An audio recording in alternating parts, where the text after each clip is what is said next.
Alright, everybody, welcome to this week's Game Wisdom Live. It was going to be for the week of May 13, 2018. As always, I am Josh Beiser, and we got a great show for you this week. My co-host, as always, is video game producer Robert Leach. How are you doing? I'm good. How are you doing today? I am blowing my nose like crazy. It is allergy craziness right now around here.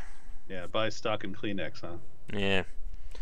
Oh man, this weather's been also giving me a few like little allergy headaches too, so it's been quite a annoying week so far. Yeah. So how has your week been? It's been okay. I've switched my work schedule to accommodate for the live project, so I'm Tuesday through Saturday now. I had a long day yesterday. How's that work going with the what was that, the 2K Live or the NBA Live thing? NBA 2K League. You don't mix 2K thing and then NBA Live. That's a bad it's a bad thing to mix. No, it's going good. It's a very exciting time for this little tiny esport thing we're working on. I shouldn't say little tiny. It's got two pretty big companies behind it. So, but yeah, it's been fun. I did notice, by the way, not to change the subject, I saw you had two featured articles on Gama Sutra. Mm-hmm. It's always weird when I see myself in a stereo on the website like that. Yeah. But I've been making a series about replayability in game design. I got one more post in, and that's going to wrap that up. So hopefully I'll get a number 3 in the next few days. But we'll see what happens. But in terms of what's been going on, we got a few more subscribers. I think we're pushing 3,100 very soon for the YouTube channel. Nice. And I finished the second draft of my book. It's now at just about 25,000 words. And what's left now is for them to make any edits or corrections they like. Then I have to go back and do it, and then get those images from the various developers. And if everything goes accordingly, things will be all squared away on June 15th. Oh, nice. Not much time. No, it's not. I've already contacted almost all the developers. Only like 2 or 3 have gotten back to me, unfortunately. So we'll see what happens there. Yeah, sounds like a fun process. Mm-hmm. Now I know why developers love working on licensed works. But other than that, I got one more presentation coming up on Tuesday. Then I need to start finding some other things to do for the summer. So if anyone knows anybody who's looking for presentations or freelance writing, please let me know. As next few months are going to be a little bit empty. I'm going to be getting in touch with 2 more library systems, hopefully in June, for the fall season, but it's still unknown at this time. Yeah, it should be pretty good once you get those going again. I hope so. Let's see, anything else that's happening on my end? I think that's about it. We have another live cast possibly for this Thursday at 8 p.m. I'm going to be talking to one of the developers behind the game 3030 Death War. We're going to be doing that live, and I'll probably make another announcement video about it later this week. One thing that I was thinking about is maybe moving the nightly streams maybe like up 30 minutes or an hour, usually around 10 Eastern. I was thinking about maybe making like 9:30 or 9 p.m. I guess, what do you think about that, Rob? You think earlier would be a little bit better, or I don't know? Well, it depends. I don't know where specifically your audience comes from in terms of like, are they watching from work or from home? And if from home, where in the world are they? It's the way time works and is so messed up. So it seems like a crapshoot. Mm-hmm. I know I tend to be able to watch videos more at work than at home. Mm-hmm. So during the workday, good for me. When it's not, or when it's during my commute, it's harder. Yeah, I know everybody's all around the world these days, so it's hard to tell just exactly when they're watching it.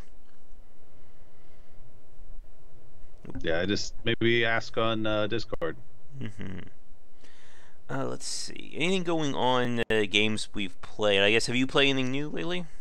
Nothing new. I showed a friend of mine at work Left Rousers, so I got to bust that out again and relive those times. And then I just poked around the tiniest bit with Planet Coaster again. They released yet another DLC, so I had to go buy all the DLC I missed out on. They had the adventure bundle, and I think the movie bundle, studio bundle, which is pretty cool. Mm-hmm. I still haven't had a chance to play that game yet either. It's still on my list of things to go through. I mean, I would say the one thing that might keep you or whatever is just your system's readiness to handle the game. Yeah, that is true. It is a beast. Yeah, I still haven't been able to play Frostpunk or what was it? Or BattleTech, just because it's like barely hanging on when it comes to those kinds of games. Yeah. So, with that said, I guess for myself, we just played a game called Stories Swords of Destinies. It's from the developers who made this game called Omen Sight. That's due out in a few days. Omen Sight's a very interesting one. It's like one part hack and slash, and then one part murder mystery you have to solve. That's cool. And the developers seem to know what they're doing, like in terms of like how they approach the aesthetics and the design. And they all have to do with like animals. So you have all these like cute little animal creatures, and then there's stories about like murder and cannibalism and genocide. So it's a very family friendly game. That's funny. And let's see, got a bunch of games that people have sent me press keys to check out. I'll be able to do this week. Let's see, somebody sent me a game called, wait, what's this? Apparently, without looking, I got another press key for a game that I've never even heard of before. That's good. Someone sent me a key for this game called Mocking a Villain, and I talked about that last week, which is kind of like a prison architect game. That leaves embargo on the 15th. Let's see. There's another game that I got key for. Unforeseen Incidents, which is like a hand-drawn adventure game. I think that I can finally show off. And I'm sure there's probably like 2 or 3 other ones that I am forgetting right now. Oh, here's one. Fox and Forest, which is supposed to be like take on 16-bit design, like the Super Nintendo platformers. Oh, cool. Let's see. But yeah, it's definitely going to be a busy week. Trying to see if there's anything else going on. I guess, for you, Rob, have you had a chance to play like any like new indie games? Like anything that's like interesting you? No, like I mentioned I bought that bundle last week on Steam. That it's a big sale, that developer sale, and have not played a single one of them. So I went through the list earlier and I saw, oh, this person's playing this game as well, and this person's playing this game. So there's like one person on my friends list who plays a couple of these games. That's it. And it looks like it's going to be a pretty quiet day between the rain here. It's pouring on Mother's Day around here, so yeah, I think a lot of people are out celebrating. We'll see if anyone else decides to come on today, but we'll try and keep things moving along. I guess for the game industry wise, any news that piqued your interest? I mean, really, I've just been enveloped in my own projects news. It's the biggest news that I personally am involved in, which is not saying too much, I guess, but it is. It's interesting. It is something you could like actually look up online and see articles about, which is not something I've been used to lately. Let's see. Anything else that's going on that I'm aware of? Not really. I will say not really. Let's see. Here, I decided to look up some crazy games while you're talking, see if anything will pop up like last week. Cool.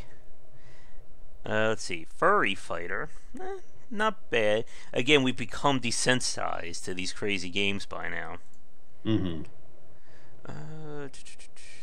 Lots of visual novel games are coming out. That seems to be a very popular one. Up there with what we were talking about with modern retro games, with everyone trying to copy like 2D platformers. When is it going to become retro? Like in 10, 20 years, are we going to be looking back and people are going to be making games just like God of War 3, that's going to be the retro thing? These games that appear so highly polished to us now are going to be nothing. And that's what I was talking about with the idea behind Nintendo's Virtual Console, with them not deciding to go forward with it. That, in 10, 15 years from now, our games like God of War, Far Cry 5, or even Breath of the Wild will be hard to find at that point.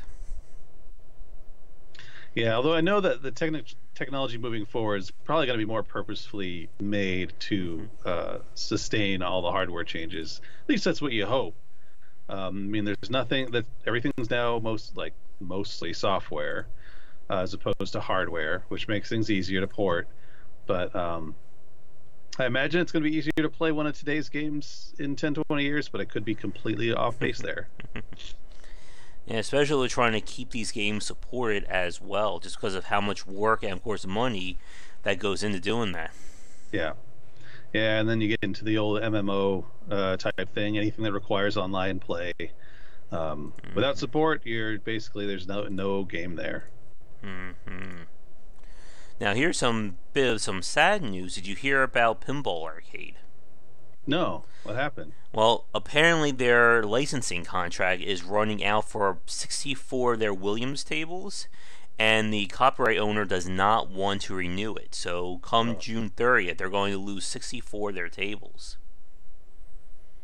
That sucks. Yeah, and a lot of them are the highly praised ones, like Twilight Zone, Terminator, Doctor Who, Addams Family, and a bunch of those. I think all of them were ones that were kickstarted for the for the series.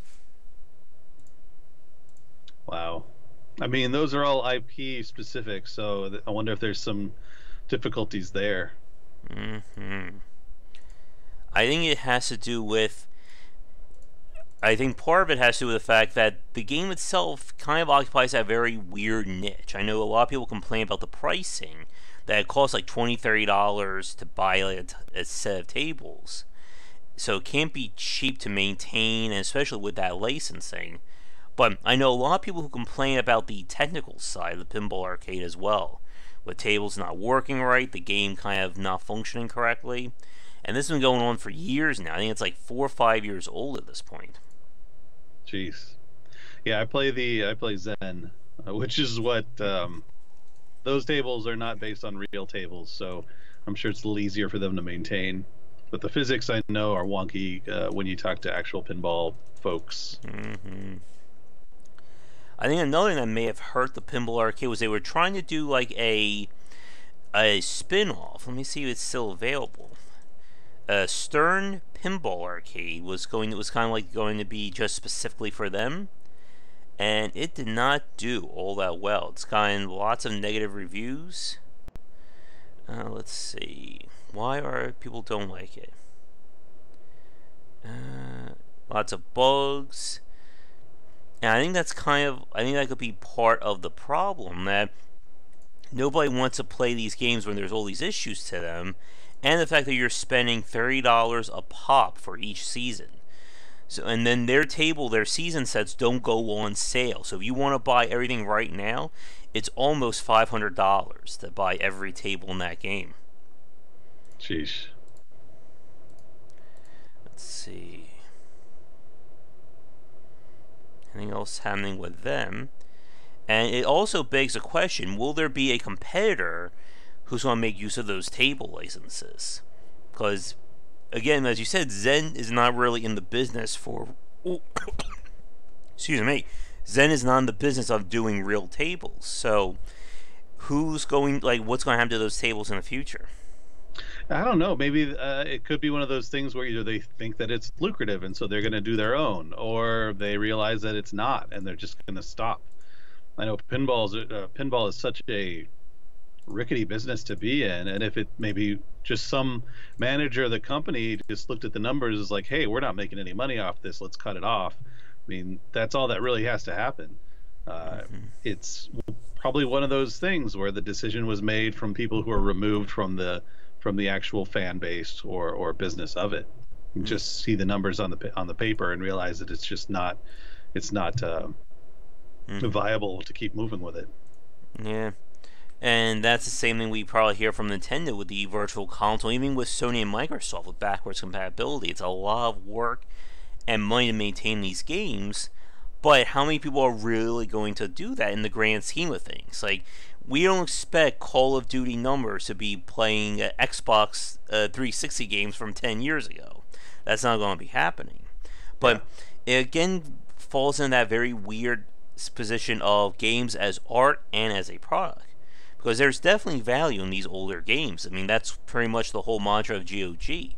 But it's like you can't really have it both ways. Yes, it's art, but it's also going to cost money to maintain. So who's going to really be able to do that? Yeah, especially when you have an IP like, let's just say, Twilight Zone. When does that license run out, and for which company does it run out? Does Pinball Arcade, do they pay for the license to sustain it, or is Williams still on the hook to sustain that license?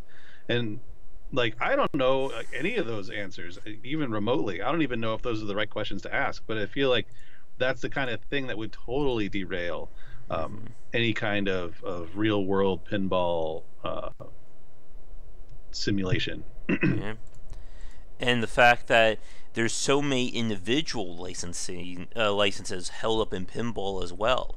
You have, any music, any custom artwork, even any like proprietary hardware that was used in the construction of it.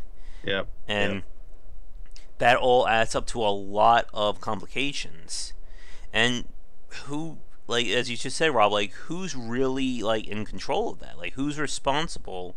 Like for the Addams Family, with all the various characters, voices, and all that, is there just one entity, or is it just like a bunch of little entities that are then like organized to control that IP? Yeah, and I'm sure at one point in time it was a fairly simple, straightforward thing. And I mean, simple as that kind of stuff can get.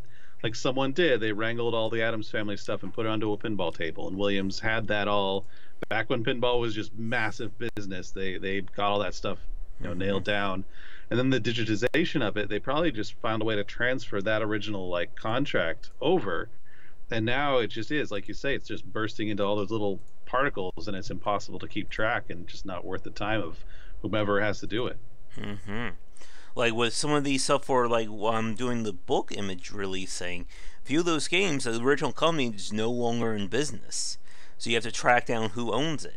And even then, they may not even want to get in touch with you. They may not even care about, anything. They just have it to have it. Like, I had to email a technical school who apparently owns the rights to one of the games that I'm trying to do. So, it's very hard. As you said, like, for a lot of, like, the higher-ups, you can't guarantee they're all, heavy, hardcore gamers who understand this stuff. They're marketing or business people. If they see that the bottom line isn't working, they don't care. Yeah, and it's probably an easy thing to do. Now, I'm sure Pinball Arcade has tens, if not hundreds of thousands of fans who play it religiously. But those people who aren't even close to that tens of hundreds of thousands or whatever, tens or hundreds of thousands of people, I mean, I'm sure they might be hardcore pinball people, which might even they might not even like video games. Who knows? Or maybe that whole pinball business is in the hands of other departments now. And again, it just raises this question as to how are we going to maintain digital games in 5, 10, 15 years from now? I mean, to give you a case in point, I tried to play SimCity Societies about a month and a half ago, and I can't play that game anymore because EA turned off the server to authenticate for the download. Oh, really? Hold on a second. I got to see something then. I know I had that game, like, I bought it physically. Yeah, I don't have it on my Steam library. Yeah, that sucks. I hated that game and loved it at the same time. Like, I kept going back to it and just being like, well, maybe it'll be better this time. Yeah, and I never got a chance to play it back in the day, and it was one of the final games from Tilted Mill. But because of EA, I literally can't play this game anymore. And I know people are going to say, yeah, what's the big deal in that? But how many games have we lost or can't play legitimately? Yeah, it's just gonna be that endless pile that's just gonna get growing and growing and growing, and it's basically gonna depend upon the fan base to maintain it. There's no one else who's gonna do it. There's no business entity. There's no. I'm sure there might be some Scholastic projects and stuff that will do it. Oh, hey, Alberto. Hey, Alberto. I'm sure there's some Scholastic endeavors that are doing this, and I know there was an interview I listened to on a podcast from years ago about, I think it was Stanford. There's a gaming history department or something like that doing just this stuff that we're talking about at Stanford, and I'm sure there's dozens others, but like without teams of hundreds or thousands or even more, it's going to be impossible to even make a dent. Yeah. And that raises a very big question. I know we only have a few people on today, but hopefully people are watching this recorded, they'll be able to leave their comments below. But do you think that if it gets to the point where developers or publishers just cannot or will not maintain these games, that we can legitimize, emulators or stuff like that to be able to run these games, like have it be like legitimately recognized as, if you're going to want to play classic Nintendo games, use this NES emulator or this PlayStation 1 emulator or stuff like that? I mean, I do feel like they're a little more accepted now than they were when I was younger, like 10 years ago, maybe 15, when I'm trying to use Nesticle or MAME, and it's just impossible to like find all the components you need. But now I feel like it's a little easier. There's MAME machines everywhere. You can go online and just find the how-tos of how to build the best arcade cabinet. I know in the PS2 days, I have a bunch of compilations from Williams, I believe was one of them, or Midway, and the old Activision Atari games. Those collections are very cool, but I feel like that was the window of time when they were popular. And nowadays, when you had like the Nintendo, the recent hardware release that has all the old games on it, like those things are going to be here and there, but I don't think that they're ever going to be like as popular as they once were. So maybe that'll spur what you just said to happen. It'd be more embraced. Companies being like realizing that maybe they can keep some of their IP alive by just kind of letting the community handle it for a while, and they could even make more money that way. I don't know. Like I always keep saying that I want to see the console equivalent of GOG. And I think we're going to end up in one of those two futures. Because again, you can't, and as we've seen, you really can't rely on the developer or the publisher to maintain these games anymore. And I know on one hand that is certainly fair. It's kind of unreasonable as Nintendo to make sure that I can still play Kickle Cubicle that's over 20 years old at this point whenever I want. But when we look at things from a preservation and a history and art point of view, something's got to give. Like, it shouldn't be this hard to play something from 20 years ago. I mean, we can watch movies that are 30, 40 plus years old at this point. Why can't we do the same thing for video games? We can watch movies that are 100 years old at this point. I know. But it does. It requires, like, and this is a point they brought in that podcast, is like it requires some level of popularity. Because, yes, we can watch movies that are 50 or more years old, but how many are gone now that we don't know about? Or that have been forgotten? Probably thousands. And it's going to be like that for games. Like SimCity Societies was kind of a flop. I remember playing it. I remember being excited about it. And I remember really, like, I got to about, I don't know. I played the game for several hours and I was very excited about how it was. And then I saw one mechanic that ruined the whole experience for me. But I got to go back again and again just to kind of enjoy that first part. That was nice. But that one mechanic that kind of slammed the door. But I feel like that's the kind of thing that makes a game not want to be embraced by the public. I think there was a sequel to SimCity Societies or an add-on. Add-on, yeah. But after that, it disappeared and never came back. So it's probably one of those games that's just, it's okay to forget it because no one cared. But at the same time, it was unique when it came out. And I don't think anything like it has come about again. No. Which makes me realize maybe there's something here. Yeah. I'll give you an example. One of my all-time favorite games, The World Ends With You for the Nintendo DS. I love that game. It's a completely original RPG. I say it's the most un-Square Enix game from that developer. And they said, well, it didn't sell well enough, so we're not going to continue that series. So it now kind of exists as a a one-off strange tangent from that company. But that game is still an amazing title and it deserves to be remembered. And I think that's kind of one of the more interesting aspects is that good or bad, I still feel that games should still be preserved. Because again, how are you going to learn how game design works if you don't have, if all your examples are just Mario, Halo, and Castlevania? Like, there's more to video games than just the super top tier. I mean, many other games that I play and love, like when I look at their Metacritic scores, they're usually in like the 70 to 85, percentile. Yeah, and I believe it does. It comes down to the community. I mean, communities like Games Done Quick and that kind of thing will keep old games and obscure games alive for the public. And there might even be a push by some people who want to maintain it. But it comes down to the fans there. Until a company like EA or Activision or even the company I work for, Take-Two, has a department that is all about preservation, then we are probably not going to see these games like SimCity Societies stick around. But like I say, if there's a couple of fans, like even the game you just mentioned, that are into preservation, that are into emulation and that kind of thing, then they'll do the work and they'll find it and they'll make it available for the public, which to me is this, like, that's the craziest thing. The craziest, most amazing thing about the internet is the generosity of the public and fan base, and that's the kind of thing you unfortunately have to depend on if you don't have the ability to do it yourself. Yeah. But then that raises another big question, though. What happens if someone does do that and then the company strikes them with a DMCA?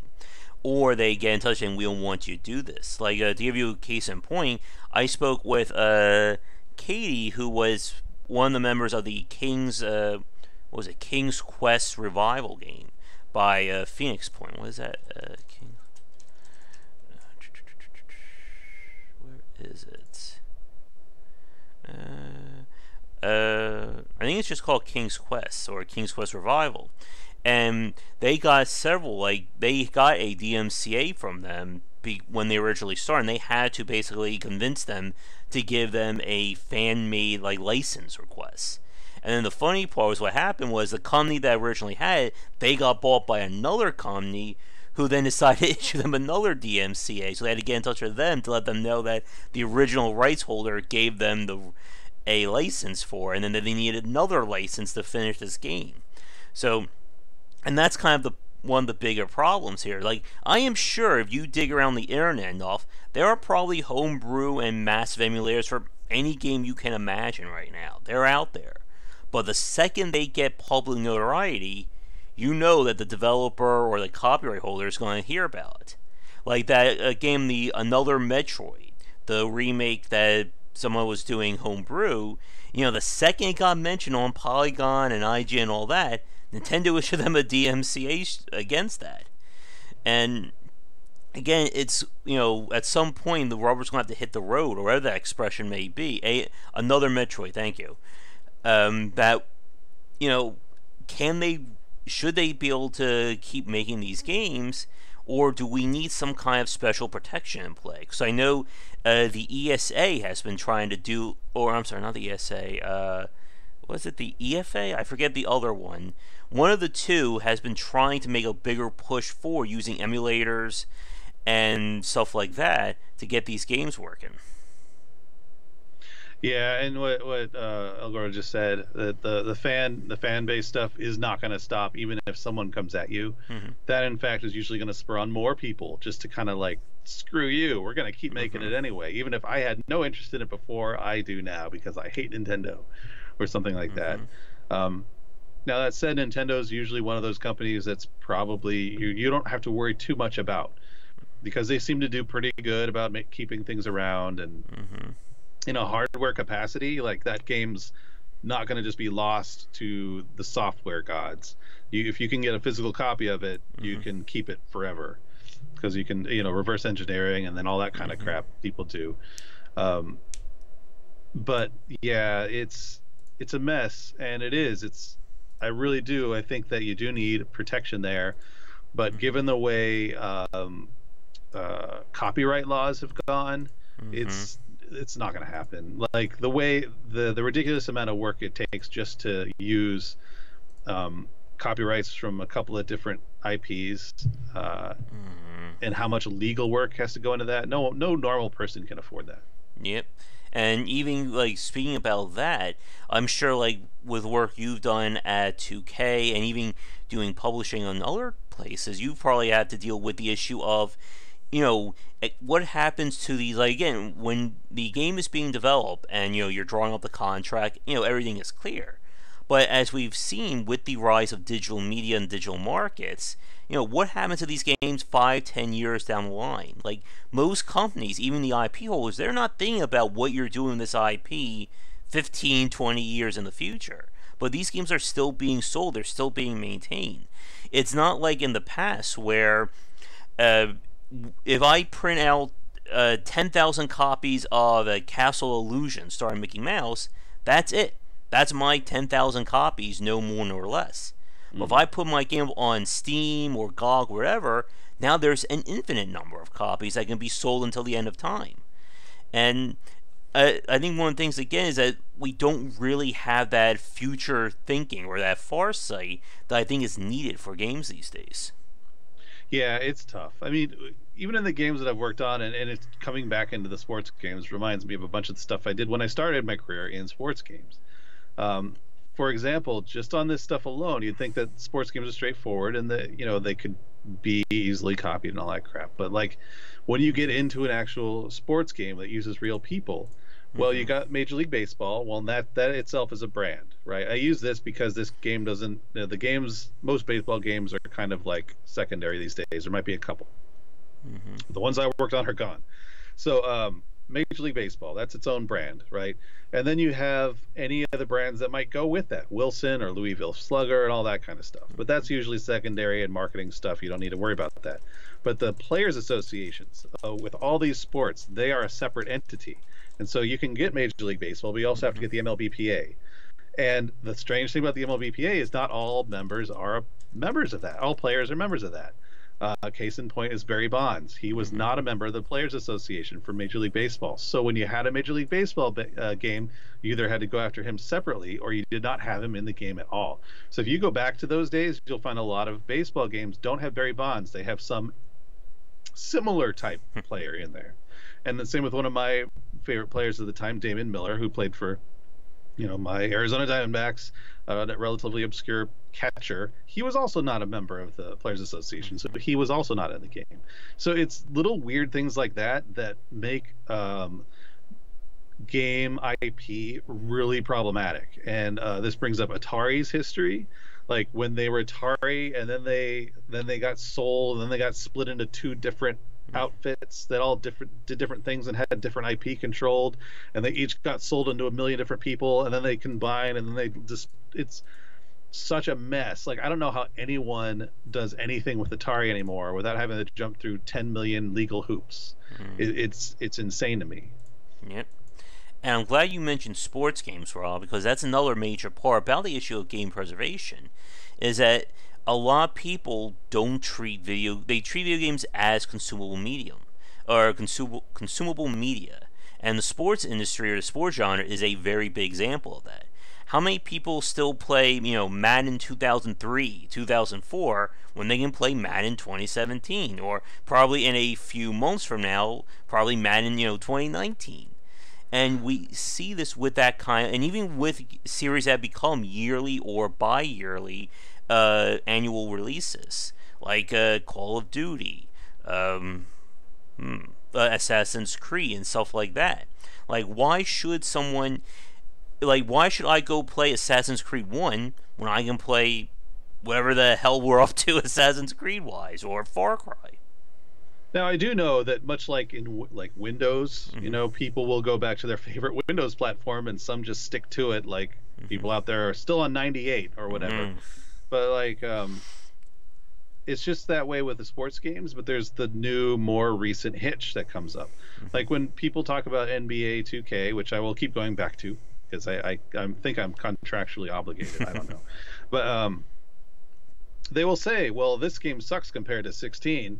Oh, you should go back to 2009. That was the best year. Like, people have these vintages that they really Mm-hmm. love, but the problem is nowadays it's with online play. So as soon as one of those versions stops being supported, well, why would you continue to play the old one when nobody else is playing it?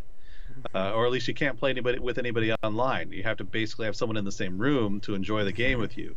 So you have to keep up with the latest. You Yeah. can't not if you want to play online. It's that particular component has destroyed the ability for the older stuff to keep up. And I think we touched on that a little bit at the beginning of this conversation. Mm-hmm. And even with games that aren't like yearly iterations, like again, for fans of Game Wisdom, you know we talk about EA a lot here, but they have taken down the servers for many of their games, not just in the sports category. And what happens to those games that if they have an extensive or a massive online component, how are you going to play those games anymore? Like Battle for Middle Earth 2, or I'm trying to think of some other big examples, and nothing's coming to my mind. But the point is, like a lot of these games, or even actually, there's plenty of examples of games where the servers for authentication or for downloading patches have been turned off. So how do you update these games to even play them? And with a lot of older games, they require that one-time authentication to even let you install them in the first place, like with SimCity Societies. So it doesn't matter if you have the code if the developer has turned off that server or there's no other third-party access.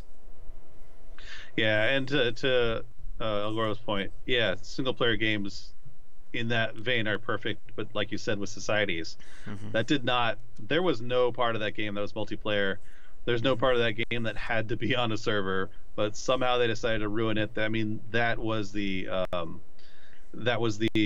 Mike, Hey. that was kind of that period of time where the answer to piracy was to make sure there was that online component that you had to have. Mm-hmm. And boy, that wound up hurting us, didn't it? Oh Nobody yes. nobody saw that coming. Yeah, that was shocking. Nobody ever talked about that. Nobody complained about Uplay originally. There was no articles or videos hating that. No. I'm sure everybody watching this right now, they loved Uplay version 1.0. They couldn't get enough of it. Everyone just said, screw Steam, I'm going to go to this one. Right. Well, I mean, that's what you get with streaming right now. Mm-hmm. I mean, I don't know how people do it these days, but growing up, we had TV shows, and they were all put on different channels. Like Nick at Night was how I got introduced to all the old TV shows. Nowadays, what is the equivalent? You just have constant barrage of new content out Mm-hmm. all the time. So why do you have to go back and watch old stuff? And I'm wondering if games is kind of going to be getting that same thing, because there's so much new content, and each individual title takes hundreds of hours to get through. Like, why would you ever need to play an old game? But yeah, I do. It's important to know the history, because otherwise, how are you gonna make new roads or new paths, or find old genres to build on, and that kind of thing? And that's why I'm writing my book, too. There you go. I need to put that in the book somewhere, Rob. Play and discard. Yep. Exactly. But yeah, you're right. There's so much stuff being released. I mean, hell, we keep saying, every week I can pull up a new games list and get 50, 60 games coming out in the next 4 or 5 days. And yes, not all of them are going to be Game of the Year winners. Probably a lot of them are going to be crap, but it's still new content coming out. I mean, people still watch shows like, The Bachelor and Jersey Shore and the Kardashian show, and how many more spin-offs of that's going to come. And it's very hard, I think, to put a value in high quality. Because again, when it's being surrounded by 800 other options, what are you going to choose from? I was just talking, for instance, like a few years ago, someone turned me on to the show Columbo for the first time, and I never What? watched. You've never watched Columbo? No. And Oh, now I'm hooked wow. on that show after That's watching great. it. Yeah, and again, like, that's a great example. How many people watch Columbo, and how many people watch, Law and Order, or pick one of those crime dramas on CBS or NBC?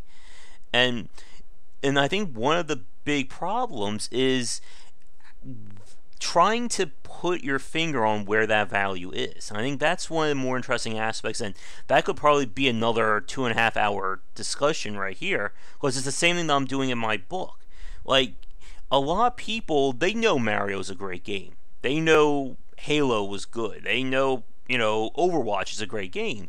But do they know why it is? Why there's value in it beyond just a lot of people play these games? The same goes for why people still love playing, Diablo or Final Fantasy or anything like that. And it's very hard, I think, to explain to people why these older games, or even just like older shows or any medium, are still good. Even if they may not necessarily hold up 100%, there's still value in there. Yeah, I can only imagine going back, like having played a game without ever played a Mario game without ever having played Mario Brothers. So like, not even Mario Brothers, Super Mario Brothers. Let's just go that far because the other one doesn't even. It barely resembles it. It's like old school. Oh gosh, Smash Brothers. It's exactly what it seems like. Anyway, things like you can't even run backwards. Things like why is there a timer? Why I can't double jump? Like little things like that are common in platformers were not common then, did not ever exist then. And to play a platformer that was as rounded and polished as Mario Brothers was, now after never having played it before, might be weird. Yeah, like there are people like I've seen like YouTube. I think Fine Bros. They have like their whole little Let's React series where they show like classic games to kids, and it's like these are like, oh my god, this Sonic the Hedgehog. I mean, there's lives, and I can have a game over screen. I'm just sitting there going, yes, that's what we did. That was like I was just like sitting screaming at my screen there. But yeah, like even something like Super Mario World is a great point, and it goes back to what you were saying regarding games done quick and speedruns, even just like the whole Mario homebrew community as well.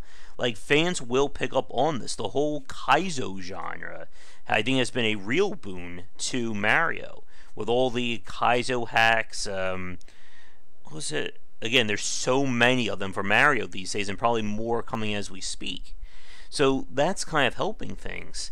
But again, as you said, like, why should... And here's the big question. I'm going to ask this to the chat and to people watching this as well.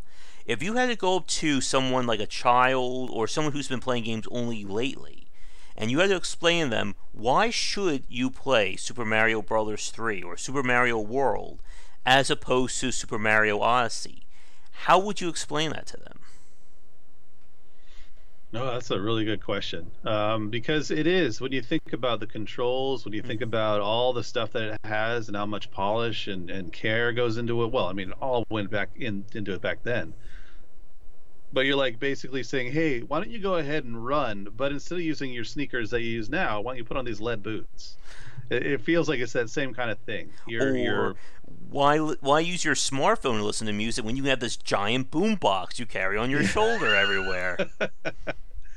It is about the experience. It's about the history. It's about having some understanding of where it was, because it's the same thing with any other medium. You read an old book that didn't quite have all the storytelling techniques that we have these days, or you watch an old movie that doesn't have all the cinematography that a modern movie does, or even the acting and the directing. Like, it's all different, but you get to see it in its very basic level. I think that's one of the great things about old Nintendo games or Atari, is that you get to see a game in its most raw form possible. And to break it down even further, visually is almost impossible to do. With a modern game, you can't break it apart unless you really know how a game is made and the hours and the talent goes into it. When you look at a platform, you say, oh, well, someone made that graphic, and they animated like 3 frames to that graphic. Like, there's Mario running, and there's Mario jumping, and there's like 5 frames of each one. And you can pick it apart and really teach someone how a game is made just looking at an old school game. And I think there's a lot of value there. Yeah.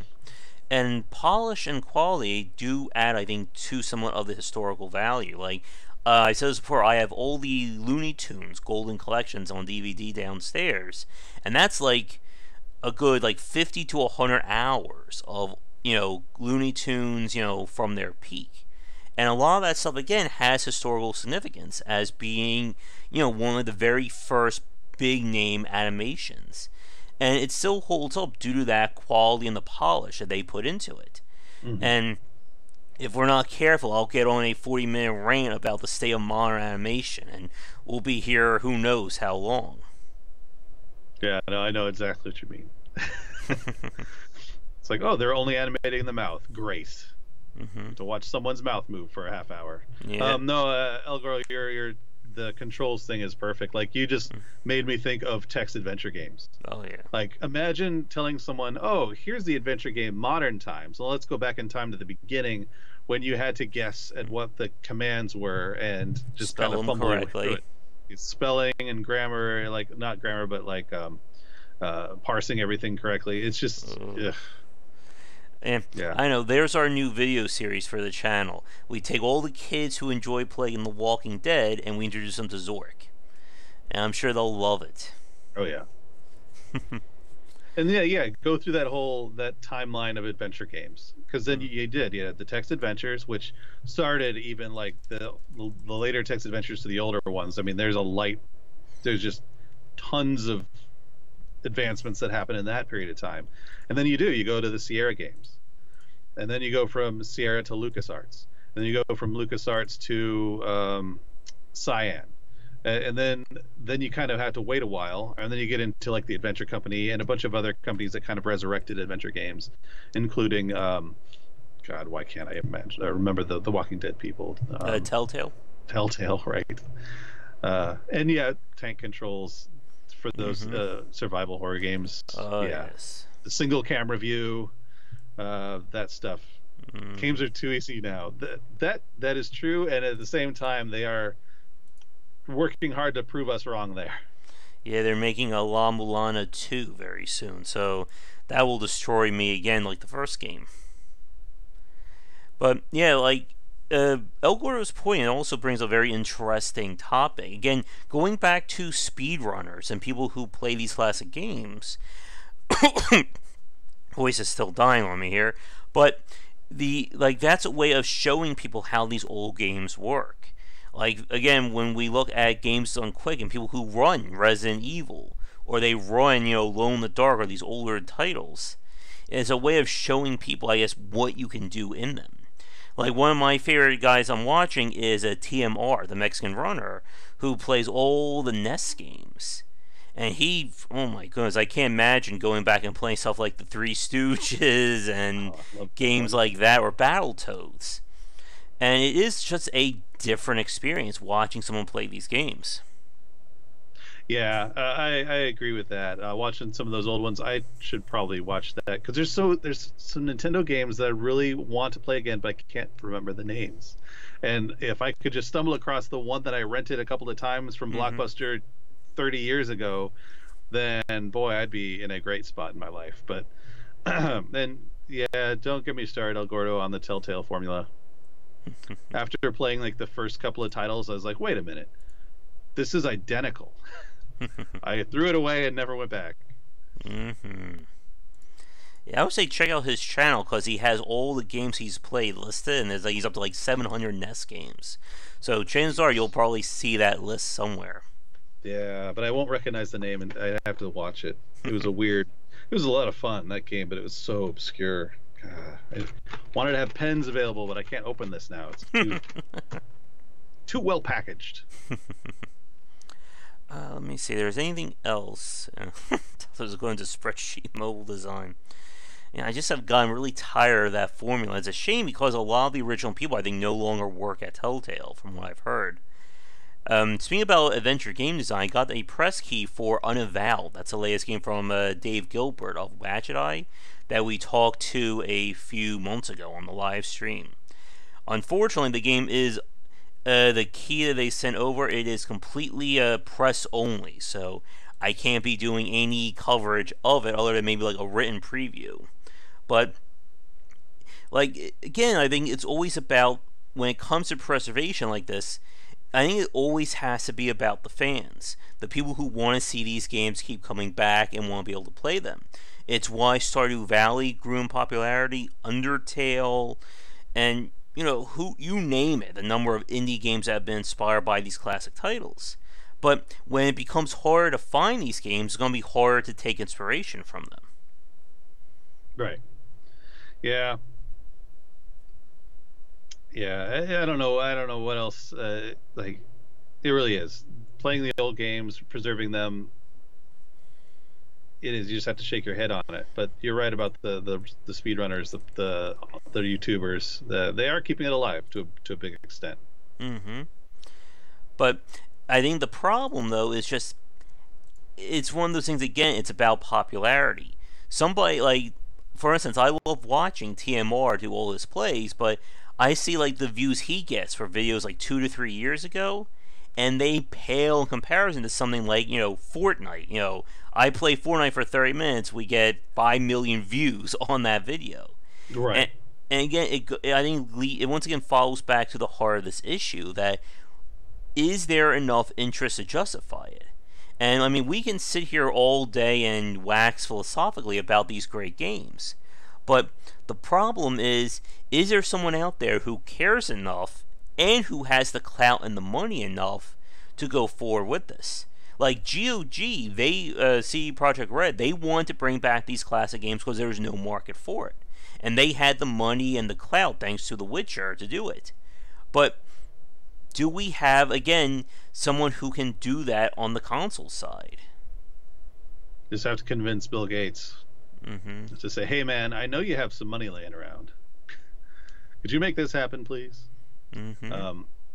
Now, to Mike's point, preservation is piracy unless it's abandoned. We kind of touched on that a little bit earlier, but it is a weird case. Like, and what we were talking about with Williams, copying those games with the old IP, it is piracy, right? And then someone realizes, oh, they have something on the books still.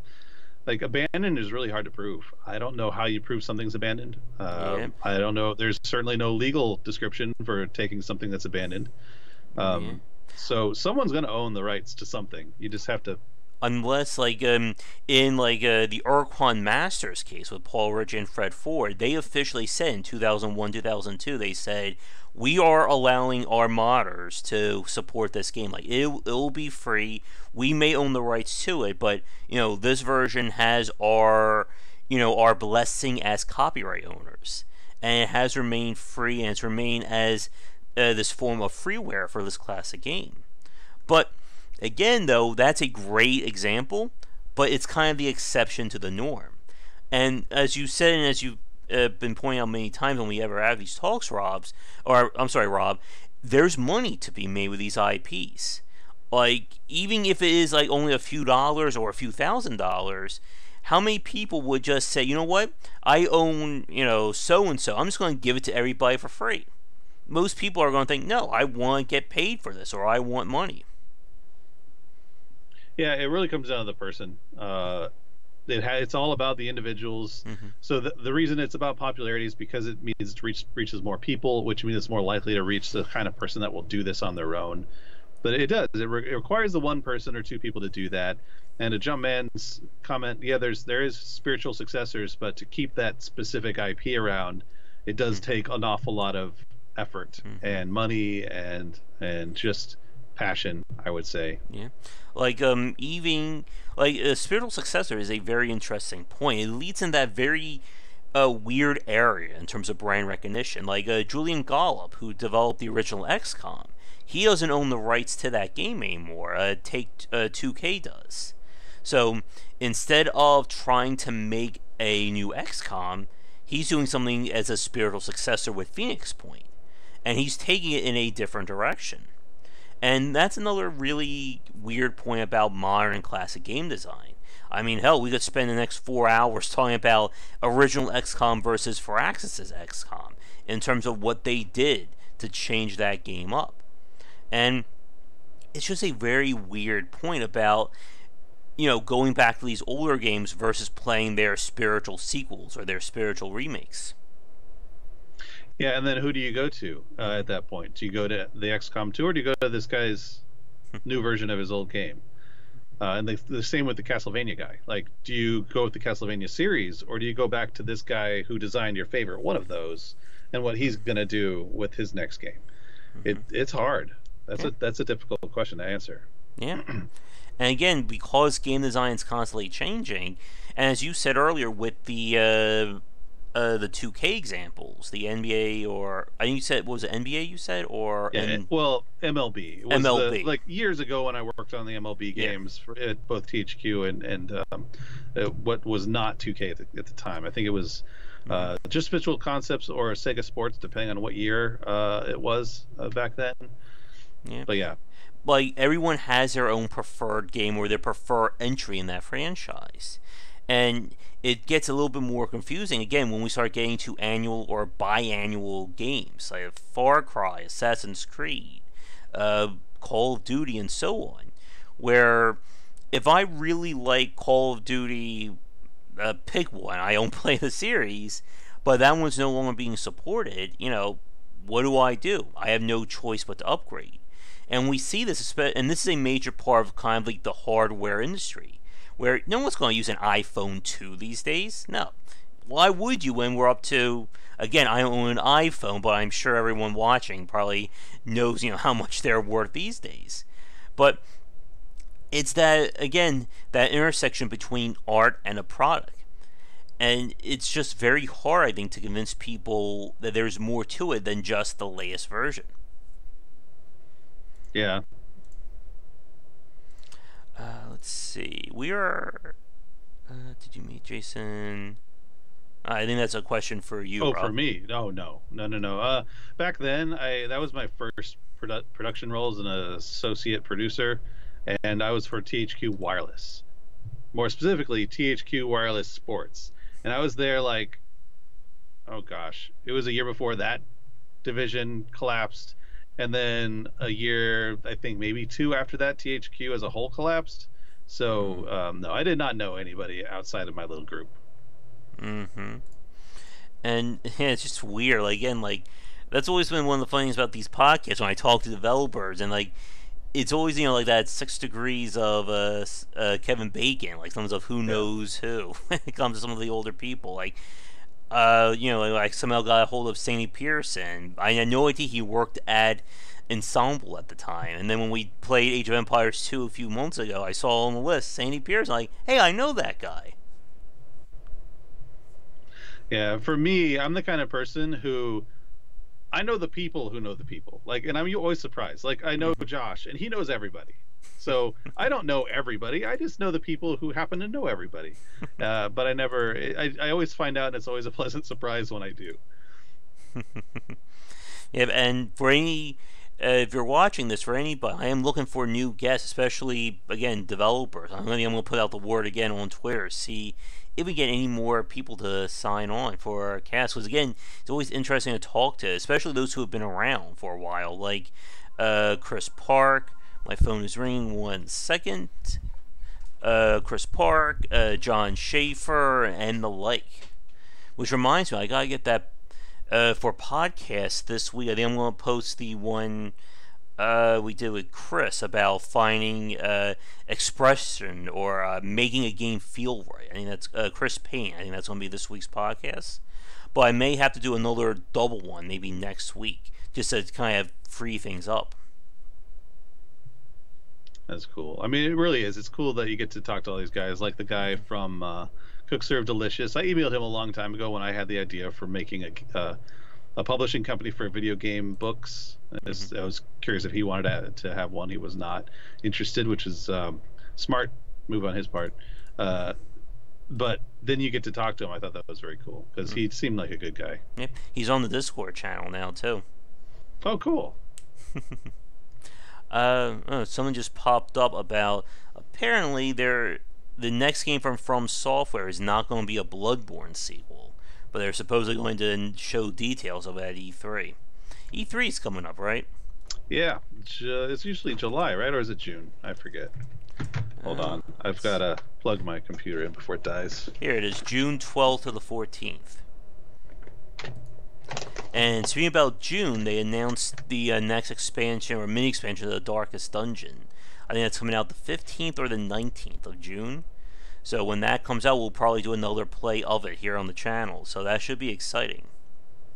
Yeah, I haven't even played it yet. I need to. Now I'm gonna have to get another, add-on before I even, or expansion before I even play it. That's so frustrating. Let's see. Rumors next From Software could be a Tenchu. Huh. I'm interested. That will be very curious to see. Let's see. Anything announcement? Oh, and I guess here, let me check our time. We are just at the hour, so we'll probably wrap things up in the next few minutes. It's probably too long to go into a talk about the tutorial design now, but maybe we'll say that for next week. Sure. But here's a question I want to ask you, Rob, and I'll throw it to the folks watching live recorded as well. Do you think we will see, do you think we're reaching that point where we won't be seeing new consoles coming out? Do you think we're past that point and we have, the PlayStation 4 Pro, Xbox One, I forget what its special title is, One X, I think? I'm not sure. But the idea that instead of just releasing brand new consoles, to go the PC route or the iteration route of we're just going to make a little better version, but it still has the functionality and support of older consoles. Do you think we're reaching that point, or do you think there's still some kind of room for massive console cycles? Well, certainly for Nintendo, yes. They still have. I mean, their hardware is so far behind the hardware of the other consoles that it has to undergo massive adjustments to keep bumping itself up in terms of quality, and you have to with the way television works and all their hardware, in order to support. I don't even think the Switch supports 4K, or maybe if it does, it's not the greatest. So you have 4K, you have 8K, you have whatever's coming after that, and your console has to support that stuff. So maybe Sony and Microsoft are getting there, but Nintendo seems to relish this regular release of a console because it can. I mean, well, because it can, but also it does a good job. I'll be honest. Even the consoles people don't like, they're still different from everything else. They're still different, and they're still good, and they're beloved. So it's hard to find a Nintendo console that people just hated and never want to see again. Virtual Boy. Okay. Well, I feel like even that is more like it's something to show off. Look at, I have a Virtual Boy. It's like, oh, that piece of crap. Yeah, it's awesome. Check it out. I remember playing that in like Best Buy or whatever way back when. Wii U. I mean, I know that is such a hated on thing, but I still can't imagine there aren't some things about it people like. I never owned it myself or used it, so I'm not a good one to talk about that one, I suppose. We need a Mario Maker for the Switch. That's what Nintendo needs to be working on next, I think. Oh, they're probably already doing it. Speaking about the Virtual Boy, I showed that to kids when I did my virtual reality presentation last month, and they're like, oh my god, what is this? That's what people have to look at in VR? Yeah, it's virtual reality. There's 3 planes of dimension, and it's all red, so enjoy. And you have to stare into it for an hour at a time. Yes. Next Nintendo console will ditch cardboard in favor of fabric. There we go. Nintendo Stitch. They'll sell you a sewing machine that you have to sew all the things together. Kids will get hurt, and then they'll get sued. I mean, or I think what we talked about last week, that Nintendo cardboard, they'll just say, it'll work with any cardboard. And then the cardboard industry will go through the roof. We'll be in a cardboard gold rush for the next 6 months. Okay, let me check our time. I think we can probably wrap things up here. It is a miserable looking Mother's Day out my window right now. It looks like we're about to get hit by another storm. So we'll probably wrap things up for this week. The grab bag voting is now open. I can grab that link. I'll also share it on the Discord channel as well. That way those folks can get a Deforestation Edition. There we go, that's perfect. So there's a link to the spreadsheet for the first round of voting. Again, the first round is open to everybody. And for anyone watching this new who hasn't signed on to our Discord channel, I will get you that link as well. There we go. I'm going to be starting the stream probably around 9:30 tonight. And what we're going to do is another classic game night. I'm going to try and play through as many of the original Mega Man games as I can, as I have the Legacy Edition on PS4 now. So we'll see how many I can get through with some old school platforming charm. So I think that should be hopefully exciting for people to watch. What do you think? I mean, I love watching people play those old games. I just know that they are a beast. I'm hoping that this PS4 version comes with saves. Is that Yeah. fair to? Okay, thank God. You're like, I'm three-quarters of the way through. I need to stop, but I can't. Mm-hmm. Passwords as well. Everybody loved passwords back in the day. Yeah, especially when they came out, and it was at least some way of getting back to where you were. Mm-hmm. And as a final point about the whole thing about preserving games, one game that hasn't made the preservation, I think, has been Phantom 2040. If anyone remembers that cartoon show from back in the day, they made a video game that was a choose-your-own-adventure style action platformer, and it featured like a 35 character stream password because of all the choices you had in that game. So you had to write down 35 characters every time you had to stop. And God help you if you misspell one of those labels or one of those icons, then you lose your entire save. Yeah. To which someone might say, just take a picture of it with your iPhone. Like, well, we Oh didn't yeah, have that let's. either. Oh good. Yeah, that worked back in the day as well. We all had iPhones back in 1992. Get out your Polaroid against your disgusting television that I can't even look at anymore. Ugh. Memories.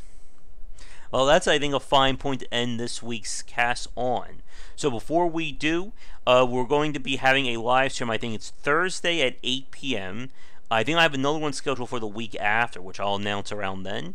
We will be back on next Sunday at around 3 p.m. EST, and I will see you all for tonight's stream around 9:30 EST here on the channel. Rob, are you planning on doing any streaming soon? Maybe at some point in the next couple of weeks, since I'm one of my new days off is a Monday, so my weekend is Sunday, Monday. So maybe I'll do some on Monday. I don't know. I'll figure that out. Well, we shall see. And if you want to watch, you are still Indie Voyage Rob on Twitch. Yes. In the meantime, watch the NBA 2K League. Yeah. Fridays and Saturdays. All right, and make sure everybody buy my book when it comes out too. There you go. There's our marketing blurb for today. Yep. Oh, I almost forgot. I did some changes to the thumbnail arts for the various things on the channel. I'm curious what people think about. If you've had a chance to look at some of the new stuff I put up there. I have not. That's the kind of thing I usually don't notice at all, but I'll have to take a look. All right, well, that is going to do it for this week. So for those of you watching this record, if you'd like to get early access to these videos and get them ad-free, be sure to check out patreon.com/GWBeister, as all VIP level supporters and above get these things early and, of course, without those annoying ads. But we are going to say goodbye for today. So, Rob, once again, thank you so much for being my co-host. I think we had a great chat about game preservation. Yeah, definitely. All right, and I will see you next week around 3 o'clock, and I'll see you guys later tonight and daily for more great content here and on Game Wisdom, where we examine the art and science of games. So, until then, have a great Mother's Day. Hopefully you don't get caught in the rain, and I'll see you all later. Bye-bye, everybody.